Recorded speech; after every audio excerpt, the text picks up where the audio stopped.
UP में 7 चरणों में मतदान हुआ, लेकिन किस चरण में किस दल को कितनी सीटें मिल रही हैं, ये समझ लेना बहुत जरूरी है। एबीपी सी वोटर के एग्जिट पोल में क्या सामने आया है, देखिए।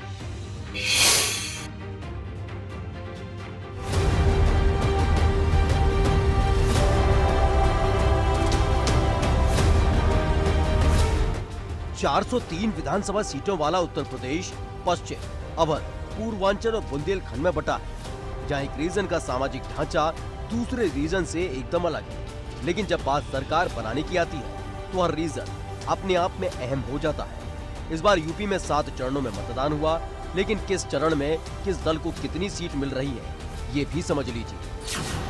पहले चरण में कुल 58 सीटें हैं, जिसमें भारतीय जनता पार्टी और उनके सहयोगी दलों को 28 से 32, समाजवादी पार्टी और उनके सहयोगी दलों को 23 से 27, बसपा को 2 से 4, कांग्रेस को 0 से 1 और अन्य को 0 से 1 सीट मिल रही है।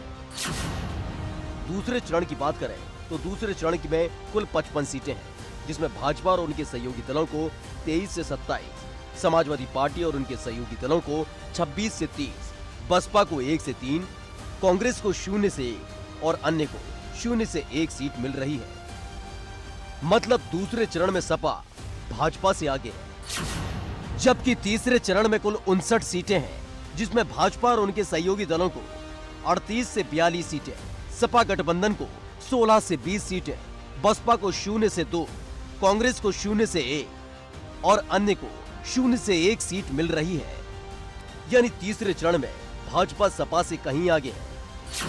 वहीं चौथे चरण में कुल 59 सीटें हैं, जिसमें भारतीय जनता पार्टी और उनके सहयोगी दलों को 41 से 45, समाजवादी पार्टी और उनके सहयोगी दलों को 12 से 16, बसपा को 1 से 3, कांग्रेस को 0 से 1 और अन्य को 0 से 1 सीट मिल रही है। मतलब चौथे चरण में भी भाजपा को बढ़त है।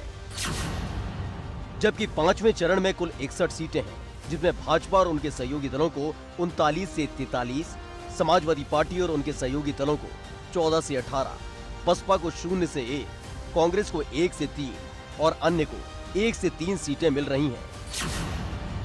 वहीं छठे चरण की अगर बात की जाए तो छठे चरण में कुल 57 सीटें हैं, जिसमें भाजपा और उनके सहयोगी दलों को 28 से 32, समाजवादी पार्टी और उनके गठबंधन के सहयोगियों को 18 से 22, बसपा को 3 से 5, कांग्रेस को 2 से 4 और अन्य को 0 से 1 सीट मिल रही है। और सातवें चरण की बात की जाए तो सातवें चरण में कुल 54 सीटें हैं, जिसमें भाजपा गठबंधन को 25 से 29, सपा गठबंधन को 17 से 21 और बसपा को 4 से 6, कांग्रेस को 0 से 3 और अन्य को 1 से 3 सीटें मिलती दिखाई दे रही हैं।